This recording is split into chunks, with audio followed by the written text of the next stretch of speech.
Radio صدائے حریت جموں کشمیر سے خصوصی اپڈیٹ سنیے۔ بھارت میں ہزاروں افغان باشندے عرصہ دراز سے مقیم ہیں اور بہت سے افغانیوں کو بھارت میں رہتے ہوئے 10 برس سے بھی زیادہ کا عرصہ گزر چکا ہے، تاہم اب تک انہیں بھارتی حکومت پناہ گزینوں کی حیثیت سے تسلیم نہیں کر رہی۔ بھارت میں رہنے والے افغانی نہ صرف بہت خراب حالات میں زندگی گزارنے پر مجبور ہیں بلکہ انہیں متشدد ہندوؤں کی جانب سے ہراسانی کا بھی سامنا رہتا ہے۔ بھارت میں مقیم افغانی بھارتی حکومت سے مطالبہ کر رہے ہیں کہ انہیں پناہ گزینوں کی حیثیت دیتے ہوئے بہتر مواقع فراہم کیے جائیں۔ پناہ گزینوں کی حیثیت تسلیم کیے جانے کا مطالبہ لیے سینکڑوں افغانی بھارت کی سڑکوں پر نکل آئے ہیں، کیونکہ پناہ گزینوں کا درجہ دینے سے مسلسل انکار نے ان افغانیوں کی زندگیاں بہت مشکل بنا رکھی ہیں۔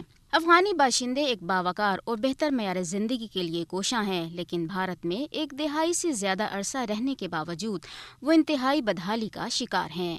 حقیقت یہ ہے کہ بھارت پناہ گزینوں کو سنبھال ہی نہیں سکتا، کیونکہ اس کی تو اپنی آبادی کا بڑا حصہ خط غربت سے نیچے زندگی گزار رہا ہے۔ بھارت میں مقیم افغانیوں کے بدترین حالات ان افغانیوں کے لیے بھی چشم کشا ہونے چاہئیں جو بھارت جانے کی خواہش رکھتے ہیں۔